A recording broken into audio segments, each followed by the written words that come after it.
E aí, pessoal, tudo bem? Voltei.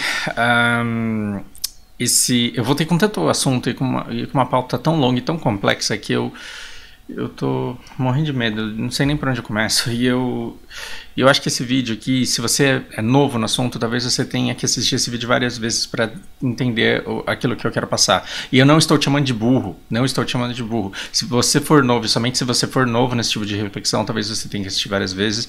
E se você for veterano, talvez você nem concorde comigo, e aí você passa para o próximo e segue a vida, não tem problema.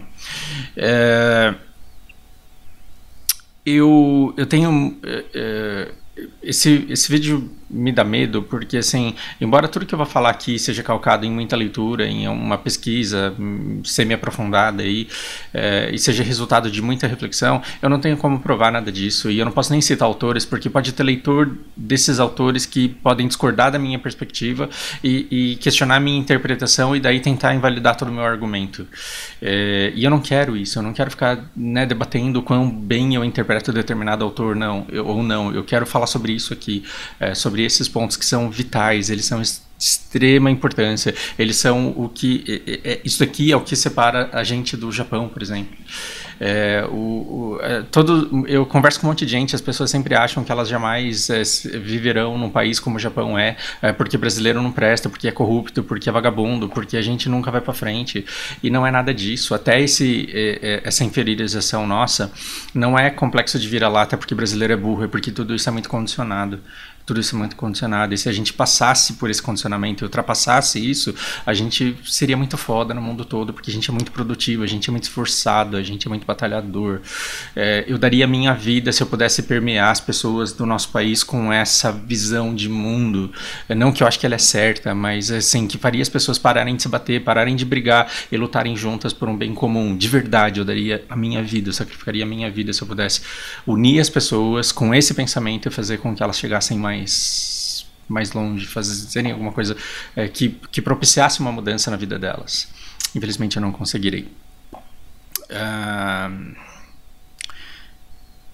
Não conseguirei porque, assim, pega os vídeos que eu mais me orgulho de ter feito nesse canal aqui, por exemplo, aquele A Lagosta Mais Cara do Mundo, que é conhecimento essencial, e eles não são populares, porque as pessoas elas não querem esse tipo de reflexão profunda, elas preferem o Treta News, que é um negócio já mastigado, e ela já sai do lado ganhador, porque ela já odeia alguém que foi massacrado pela lacração. Então... eu não acho que esse vídeo vá crescer, e tudo bem que ele não cresça, mas se ele de alguma forma mudar a sua visão de mundo, ou fizer você pensar sobre as convicções que você já tem, ótimo. Hoje eu acordei pensando em fazer 2 vídeos. O primeiro que eu já fiz, que é aquele na minha época não tinha tanto mimimi, e o segundo que é a conclusão dele, é para quem esse mimimi todo serve, quem ganha com isso, por que a gente briga tanto e não para de brigar? Nunca, nunca, nunca. Por que a gente nunca para de brigar, embora eu e você sejamos pessoas boas?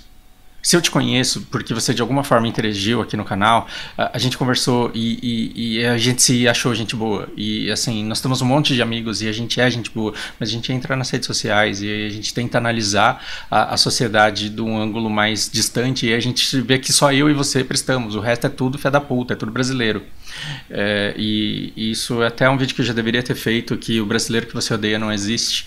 É um vídeo que vem no futuro também, porque assim, a gente odeia todo brasileiro, menos os que a gente conhece. E parece que a gente vai conhecendo as pessoas, elas vão deixando de ser brasileiras, porque aí vira brother, vira amigo. E aí essas pessoas a gente percebe que são boas. Então vamos lá, eu fiz uma colinha aqui que eu quero que vocês olhem com bastante atenção no meu PowerPoint ultra tecnológico. Deem uma olhada aqui. A nossa sociedade, ela tá, tudo que a gente falou do mimimi, ela tá lá, talvez na luta de classe, e nem é uma luta de classe na camada de baixo, né? A conscientização das minorias que são maiorias, dos negros que sofrem, as minorias que são maiorias, que são as mulheres, por exemplo. Então a gente tem a camada de baixo reclamando da opressão que sofre, e depois a gente tem acima de nós uma camada política, onde a gente vê tudo o que a gente acha que impede que a gente progrida na vida. Então por que a gente acha que o Brasil não vai para frente? Porque tem corrupção. Por quê? Porque tem emparelhamento de Estado. Por quê? Porque tem favores. E aí a gente deveria parar nesse último, nesses favores, porque é a pior coisa que existe. Mais que a corrupção, sim. Mais que o emparelhamento de Estado, sim. Sim. que a gente acontece? A gente tem um poder econômico no Brasil muito forte, que corrompe todo o tempo o sistema político, o poder político em troca de benefícios. E esses são os causadores da tua pobreza, não são os políticos em si, são os outros. Só que os outros, você não tem raiva deles. Porque quem trabalha na Odebrecht trabalhava com orgulho até certo tempo atrás. Quem trabalha na Petrobras trabalha com orgulho. Quem trabalha nas Vales, que eu visitei até muito pouco tempo atrás, trabalha com orgulho. Quem trabalha nos bancos luta pelo interesse do banco e se orgulha, porque tem emprego. E aí, assim, se você trabalha por um latifundiário, você é orgulhoso, porque você alimenta o país inteiro e exporta para o mundo todo. Você é o supermercado do mundo. Só que a gente está colocando uma estrutura onde não você que trabalha no banco, que trabalha na Petrobras, que trabalha na Vale, eu não estou falando de você, onde os donos disso tudo, os donos de estrutura que nem aparecem, que a gente não sabe nem quem é, né? Tirando o Joesley, mas o Joesley, coitado, era outro fantoche, porque o dinheiro não era dele, ele tinha que distribuir para todo mundo. Você percebe que são esses poderes políticos, são umas 100 famílias no país que tem todo o dinheiro, que tem grande parte do dinheiro, que tem grande parte das terras e que controlam tudo isso. E são eles que compram os políticos e são eles que emparelham o Estado, na verdade. Porque se o Estado foi emparelhado pelo PT, ele não emparelhou o Estado sozinho, ele emparelhou com todos os outros. Então o Mensalão, o Petrolão, não foi, o PT ele foi o orquestrante daquilo tudo? Foi, mas todos os outros partidos participaram. Todos os outros partidos participaram. Só não participou quem era tão irrelevante, mas tão irrelevante que não era necessário. Se o partido era grande, ele se tornou necessário e ele entrou nesse esquema. Por mais que você adore aquele seu político favorito, que é o angariador de votos, e ele nunca vai buscar mala de dinheiro. Ele não. E eu não estou falando só do Bolsonaro, porque ele vivia falando que ele nunca vai buscar mala de dinheiro. Todos, Ciro Gomes, Marina Silva, nenhum deles foi buscar mala de dinheiro. Por quê? Porque eles sempre foram angariadores de votos. Mas os partidos que eles representam, todos eles estão nessa massa. E eles estão em benefício próprio, eles estão ganhando muito, sim, mas o que sai caro pra gente não é a corrupção, o dinheiro da corrupção que eles levam. O Brasil é muito rico, o triplex do Lula foi uma filha da putagem, mas o custo do triplex ele é muito pouco, perto das concessões que o Lula fez. Então, assim, se o Lula vai ficar com o triplex ou se é dele ou se não é dele, para mim pouco importa. O prejuízo maior para o país foram todas essas concessões que foram dadas, o emparelhamento do Estado para conseguir votar tudo aquilo que a camada, que o poder econômico quer que seja votado e aprovado. Então, esse é aquilo que sai mais pesado para a gente. Então, o que a gente tem? A gente tem uma estrutura. É até perigoso ficar citando o nome de empresas aqui, eu poderia substituir essas empresas por outras, mas você tem grandes grupos e eu acho que a Odebrecht e a Petrobras e a Vale são pequenas perto do prejuízo dos bancos e dos latifundiários, que são as famílias que realmente têm grana. Porque elas são as estruturas que realmente gozam de benefícios, que lucram por toda parte, que lucram com absolutamente tudo, e eles impedem concorrência. Você não consegue abrir bancos que sejam lucrativos e que consigam competir com os que existem, e você não consegue abrir latifúndios, você não consegue plantar na sua terrinha e ganhar do grande latifundiário, porque ele tem benefícios que você não tem. Você vai preencher as suas notas lá e você vai ser duramente fiscalizado, e se você tentar passar sem nota, você não vai conseguir, você vai perder a sua carga. Enquanto o grande latifundiário ele está usando a mesma nota para os 500 caminhões dele que passam durante aquele dia. Passam 500 caminhões, uma nota é paga, um recolhimento é feito. E se você tenta denunciar isso, o cara vai lá e compra o jornal onde você trabalha e manda te demitir. Entende? Acontece esse tipo de coisa. E esse poder econômico, essas grandes famílias, essas grandes empresas, elas compraram toda a mídia. Então eles são donos da mídia. O que você tem hoje? De um lado a Carta Capital, do outro lado a Veja, talvez? Né? E elas ficam se atacando, e elas ficam atacando o representante do partido oposto. Elas pertencem às mesmas famílias que estão na mesma camada que é do poder econômico. E eles decidem que pauta vai acontecer lá. E para continuarem invisíveis, para que você nunca tenha raiva da Petrobras, para que você nunca tenha raiva da Odebrecht, para que você nunca tenha raiva do Bradesco e de Itaú, para que você nunca tenha raiva da Friboi, você fica lendo escândalos políticos em que você coloca a culpa da pobreza no mau comportamento do político e não em toda a estrutura econômica e social que tem no nosso país. Percebe? Então, o que acontece? Com essa estrutura que a gente tem de grande favorecimento dos grandes latifundiários e empresários e blá blá blá, nisso, e aí assim, nessa altura muita gente já deve ter parado de assistir e já começou a xingar e já tá me chamando de petista porque esse diálogo ele parece muito com o diálogo da esquerda e vai se ferrar porque não é. Porque assim, o PT ele foi o maior orquestrante e ele foi o que teve mais peso nessa desgraça toda. E em paralelo com isso ainda teve fins iníquos, né, de totalitarismo, embora ele pregue tanto a democracia, tá aí aliado a um monte de ditaduras e foi o cara que teve a cara de ir lá e emparelhar mesmo na cara dura. Bom, o que acontece? Você tem esse emparelhamento que impede, e é tanto benefício e é tanto favorecimento que você impede que a população enriqueça. E aí o povo ele não enriquece, ele continua passando necessidade, ele continua passando dificuldade, continua passando perrengue e ele coloca a culpa nele mesmo. E como a culpa nele mesmo está pesada demais, ele vai lá e culpa um político. Sem enxergar que na verdade o sofrimento dele vem do poder econômico, não necessariamente do político.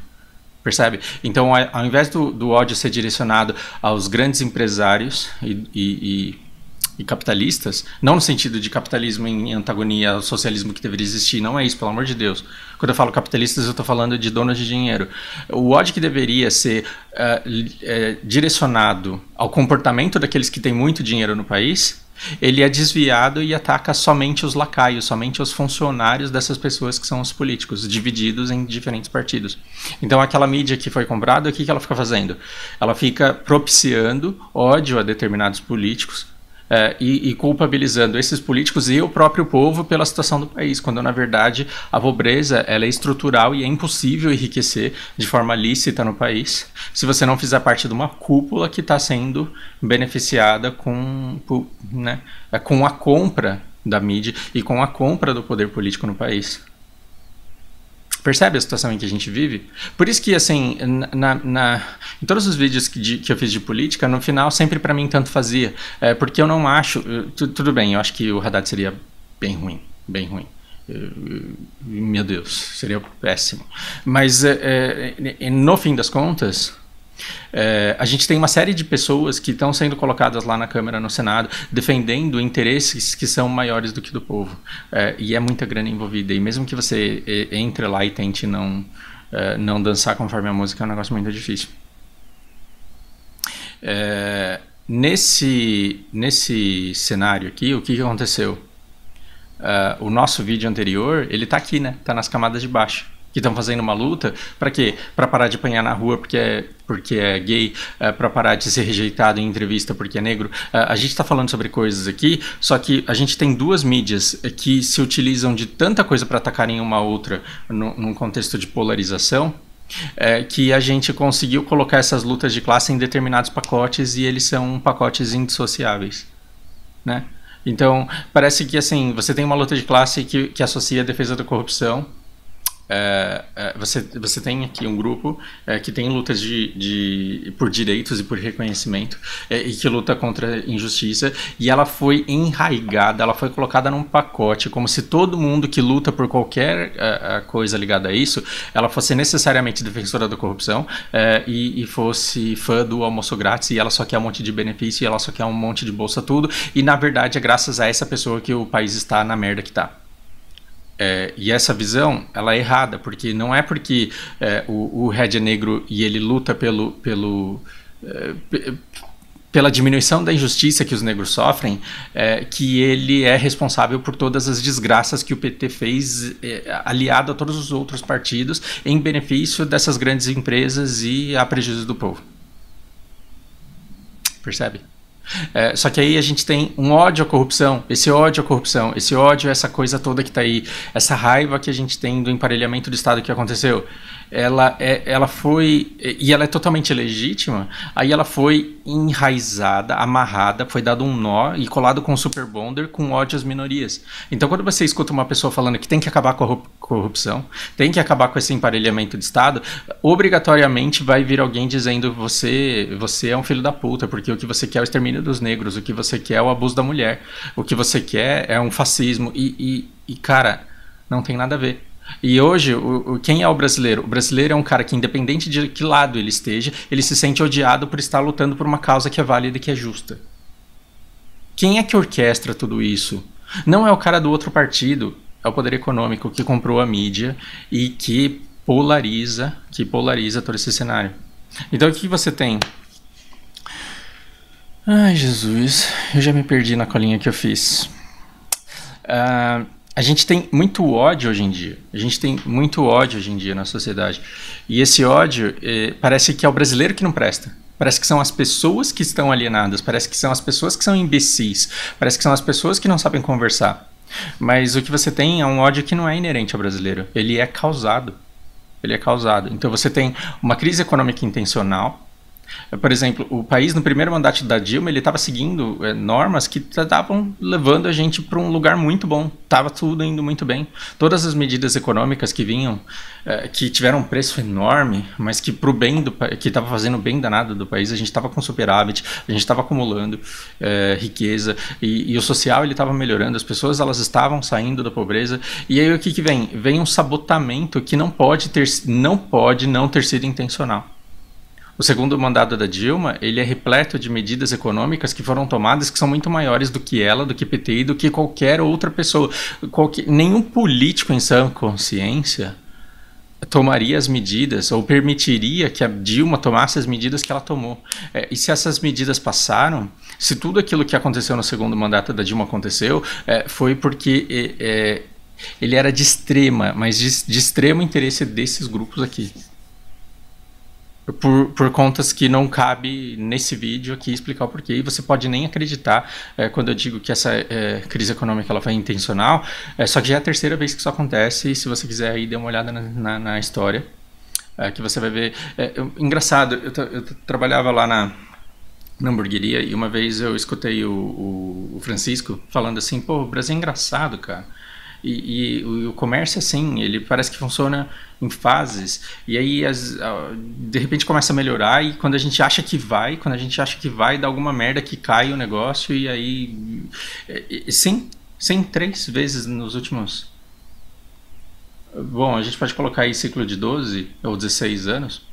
Então, assim, se você colocar nos últimos 50 anos, chutando muito, já talvez 60, 70 anos, já aconteceram pelo menos 3 vezes em que a economia, depois de despontar, caiu numa depressão enorme que acabou sendo extremamente benéfica aos bancos, extremamente benéfica aos super ricos do país.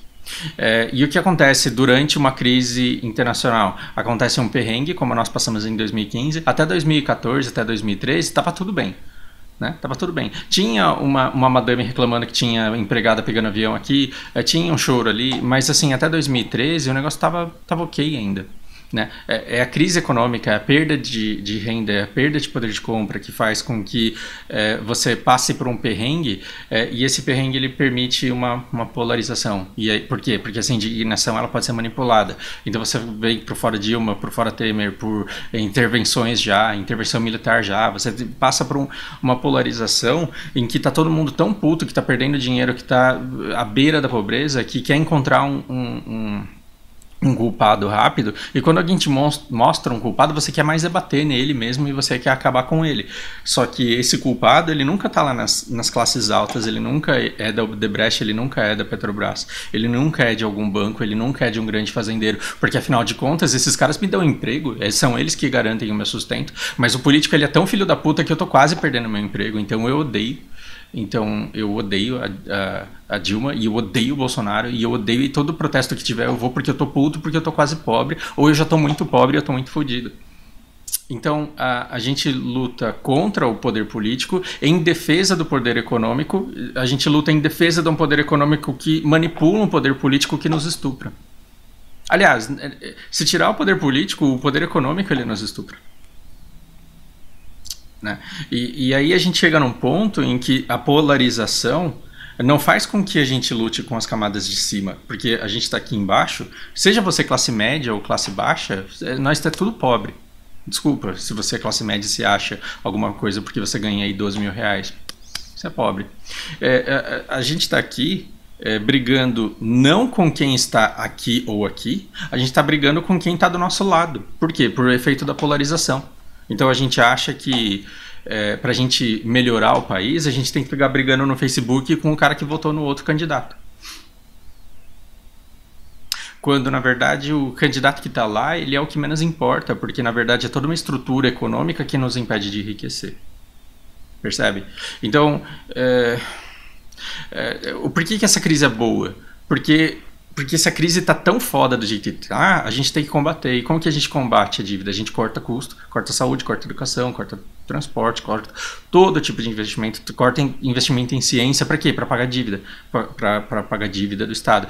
Com quem que o Estado está endividado? Ele está endividado com os bancos, ele está endividado com uma série de coisas. Entre eles, muitos bancos fortes internacionais, muitos fundos fortes internacionais que se a gente deixar de pagar, a gente dá um calote, a gente perde moral no mercado e a taxa de juros sobe muito mais ainda e a gente termina de se quebrar.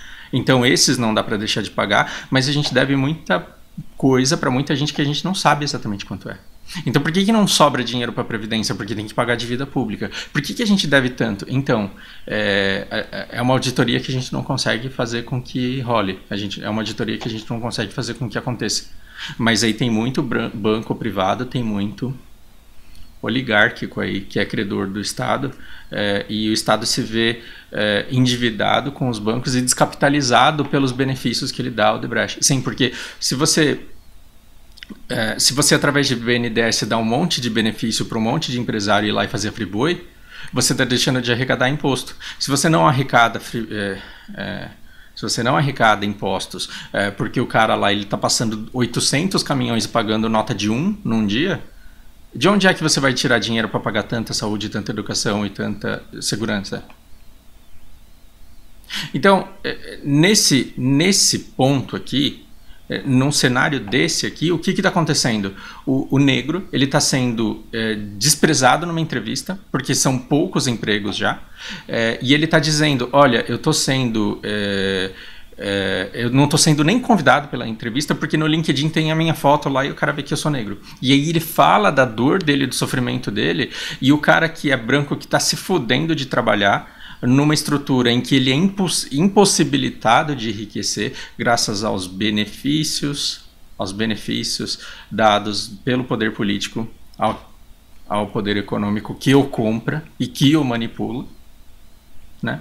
Ele acha que ele está sofrendo porque o negro é chorão.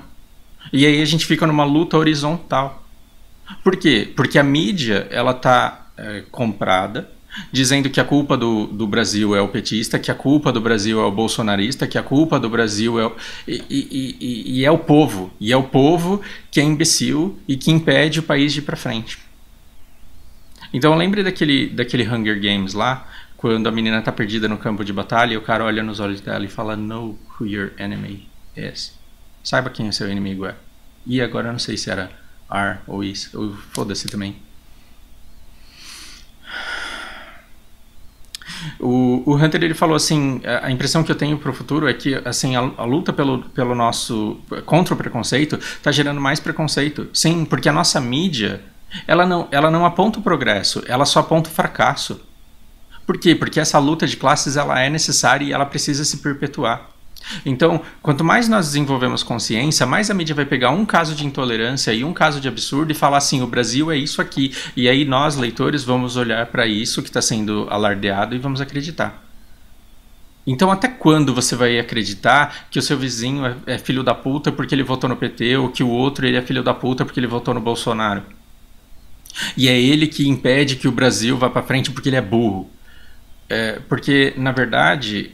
né? Então, até quando você vai ignorar o sofrimento e as agruras de uma mulher que sofre abuso, que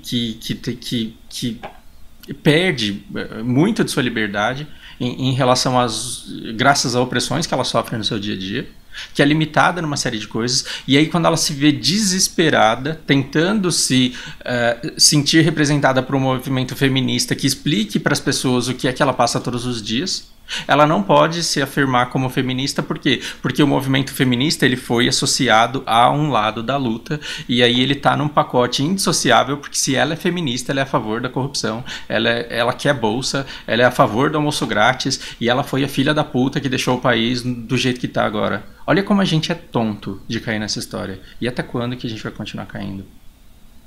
Deixe seu ódio aqui nos comentários, eu espero que isso cause você boas reflexões.